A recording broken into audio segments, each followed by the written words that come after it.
India गठबंधन आज जिस तरीके से दलित और मुसलमान की उपेक्षा कर रहा है और दलित और मुसलमानों को नीचा दिखाने का काम कर रहा है, इसी तर्ज पे उत्तर प्रदेश समाजवादी पार्टी के राष्ट्रीय अध्यक्ष अखिलेश यादव ने एक दलित नौजवान चंद्रशेखर आजाद, जो उभरता हुआ दलितों का चेहरा है, उससे ये बात हुई कि आपके लिए इंडिया गठबंधन एक सीट छोड़ेगी। वो बेचारा नगीना सीट से अपनी तैयारी करने लगा और जब वो तैयारी मजबूती से करने लगा, क्योंकि वहां पर मुसलमानों की तादाद भी बहुत अच्छी है और बहुत मजबूत है, निर्णायक पोजीशन पर नगीना सीट पर मुसलमान है और दलित भी वहां पर अच्छी खासी तादाद में है। तो अखिलेश यादव को ये लगा कि कहीं एक दलित का बेटा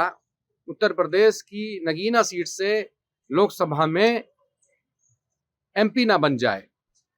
और अगर वो एमपी बनता है तो दलितों की मजबूत आवाज बनने का काम करेगा। फट से वहां पर अपना एक गठबंधन का प्रत्याशी उतार दिया और प्रत्याशी उतारने के बाद क्या हुआ, चंद्रशेखर आजाद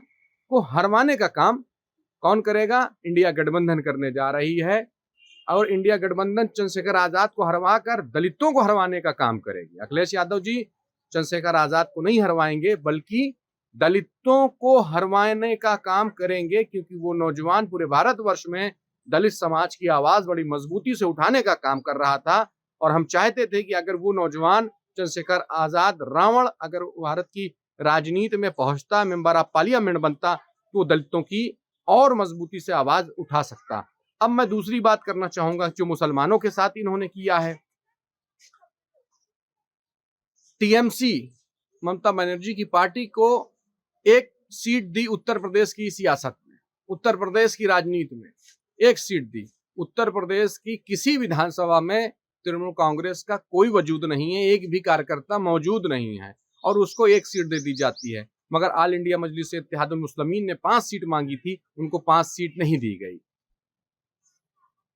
तो इससे क्या लगता है कि उत्तर प्रदेश में अखिलेश यादव केवल मुसलमानों को अपना गुलाम बनाकर रखना चाहते हैं और जो बेड़ियां उन्होंने उनके पैरों में डाली है मुसलमानों के, वो नहीं चाहते हैं कि बैरिस्टर असदुद्दीन ओवैसी इन बेड़ियों को खोल पाएं।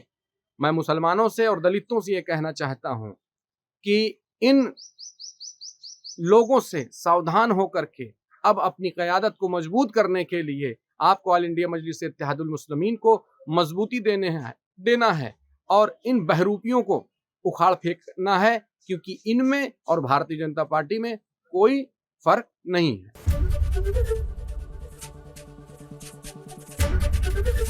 एबीपी गंगा, खबर आपकी, जुबान आपकी।